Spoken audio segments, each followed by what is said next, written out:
Hello friends, আমি মোহাম্মদ আশাকুজ্জামান হৃদয় আছি আপনাদের সাথে and welcome to Hriday IT space. তো ফ্রেন্ড, আজকে আমরা মাইক্রোসফট ওয়ার্ডের দ্বিতীয় পর্ব নিয়ে কথা বলবো।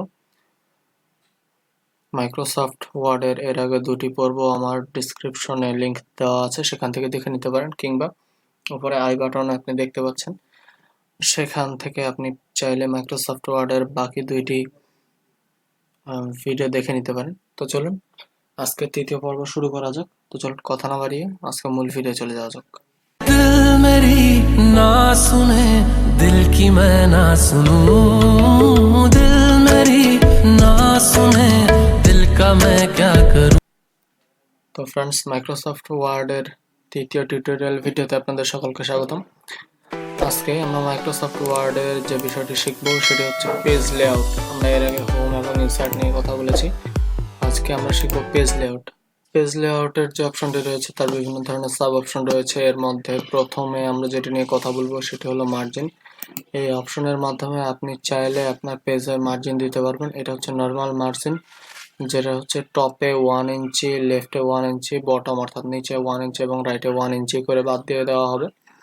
এরপরে যে অপশন সেটি হচ্ছে ন্যারো, অর্থাৎ টপ অর্থাৎ উপরে 0.5 অর্থাৎ হাফ ইঞ্চি, নিচে হাফ, ডানে হাফ এবং বামে হাফ।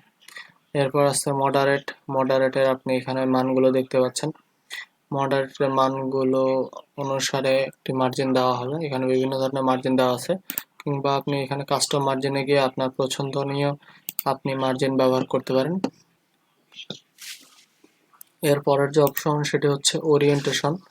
ওরিয়েন্টেশন অর্থাৎ আপনি আপনার পেজটি কি A4 পেজে লম্বালম্বি করতে চান নাকি আপনি পাশাপাশি লিখতে চান সেটি ডিপেন্ড করে। এটি হচ্ছে প্যারেটাইট, এটা হচ্ছে ল্যান্ডস্কেপ, অর্থাৎ আপনি যদি চান এখানে প্যারেটাইট দিলে আমরা যেভাবে খাতায় লিখি সাধারণত ঠিক সেভাবে পেজটি থাকবে। ল্যান্ডস্কেপ অর্থাৎ এটি আড়াআড়ি হয়ে যাবে। এরপরে যে অপশন সেটি হচ্ছে সাইজ। এই সাইজের মাধ্যমে আপনি আপনার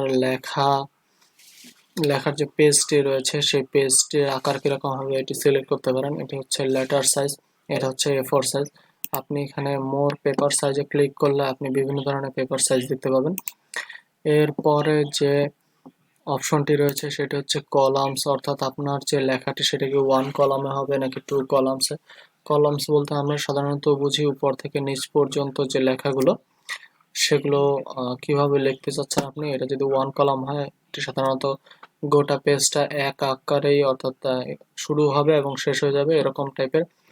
2 কলামস বলতে এখানে প্রত্যেকটি লেখাই পেজে যা লিখবেন সেটি দুটি ভাগে ভাগ হয়ে যাবে। এরপরে 3 লেফট, রাইট আর মোর কাস্টম আছে। আপনি এখান থেকে আপনার প্রয়োজন অনুযায়ী যে কলামস সেটি সিলেক্ট করতে পারবেন। পেজ ব্রেকস, এটা মূলত হচ্ছে পেজ ব্রেক আমরা যেটা দেখছি এটাও ঠিক সেরকম। এটা হচ্ছে লাইন নাম্বার, আপনি চাইলে এখান থেকে দেখে নিতে পারেন আপনি কয়টা লাইন লিখলেন কিংবা কয়টা লাইন লিখবেন।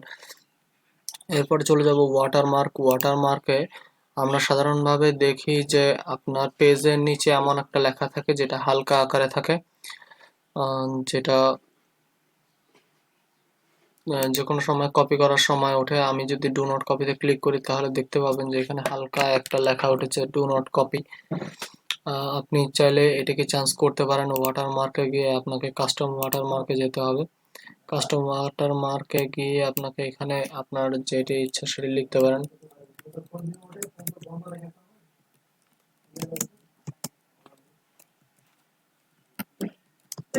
আমি লিখেছি হৃদয় আইটি স্পেস, এরপরে করে দিলাম ওকে। দেখুন আমার এখানে হৃদয় আইটি স্পেস একটা ওয়াটারমার্ক চলে এসেছে। এটি আপনার পেজের নিচে লেখা থাকবে। আপনারা যদি এর উপরে কিছু লেখেন তারপরে কোনো সমস্যা হবে না। এরপরে রয়েছে পেজ কালার। আপনি চাইলে আপনার পেজের কালার পরিবর্তন করতে পারেন। দেখুন আমি বিভিন্ন ধরনের কালার এখানে রয়েছে। আপনি যদি চান নো কালার দিবেন, কিংবা আপনি যদি মোর কালারে যান তাহলে এখানে বিভিন্ন ধরনের কালার দেখতে পাচ্ছেন। এরপরে আপনাকে করে দিতে হবে ওকে। দেখুন আমার যে পেজটি অর্থাৎ আমার পাতাটি বিভিন্ন ধরনের কালার আকারে চলে এসেছে। এরপরে পেজ বর্ডার, আপনি যদি চান আপনার পেজের বর্ডার এখান থেকে সিলেক্ট করতে পারবেন। এরপরে করে দিতে হবে ওকে, আপনার পেজের বর্ডার চলে আসবে। আমি যদি বা কোনো বর্ডার দেই নাই, যার কারণে কোনো বর্ডার আমরা দেখতে পাচ্ছি না। আমি যদি বক্স দিই, এরপর যদি ওকে করি, দেখুন যে আমার পেজের বাইরে একটি বক্স চলে এসেছে। এর পরের যে অপশন সেটি হচ্ছে প্যারাগ্রাফ, অর্থাৎ আপনাকে আমি এর আগে দেখিয়েছিলাম যে লেখাটিকে বাম সাইড থেকে ডান সাইডে নিয়ে যাওয়া যায়। ইনসার্টের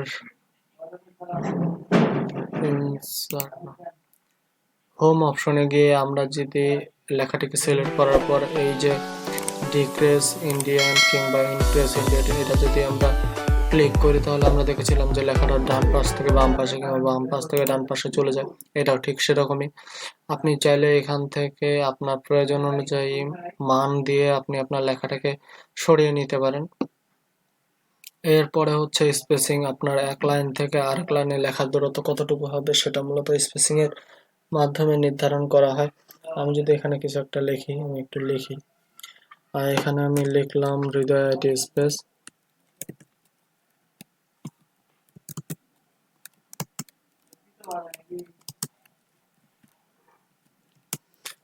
দেখুন হৃদয় আইটি স্পেস লিখেছি। হৃদয় আইটি স্পেস লেখার পরে আমি যদি এই যে মানটা রয়েছে এটাকে যদি বাড়াই, দেখুন যে আমার মানটা বাড়ার সাথে সাথে আমার লেখাটা কিন্তু আস্তে আস্তে ডান দিকে চলে যাচ্ছে। এটা হচ্ছে রাইটের দিকে। আমি যদি এটাকে বাড়াই, তাহলে এটাকে প্রথমে 0 করে দিয়ে এটাকে আমি যদি বাড়াই, তাহলে রাইট থেকে লেফটের দিকে যাচ্ছে, অর্থাৎ ডান থেকে বামের দিকে যাচ্ছে।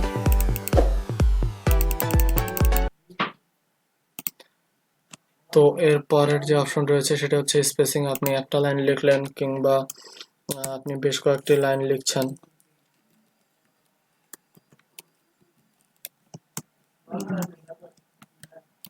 আমি যদি একটা স্পেস লিখেছি, আমি যদি আবার লিখি, আমি প্রথমে এটাকে কপি করে নিই।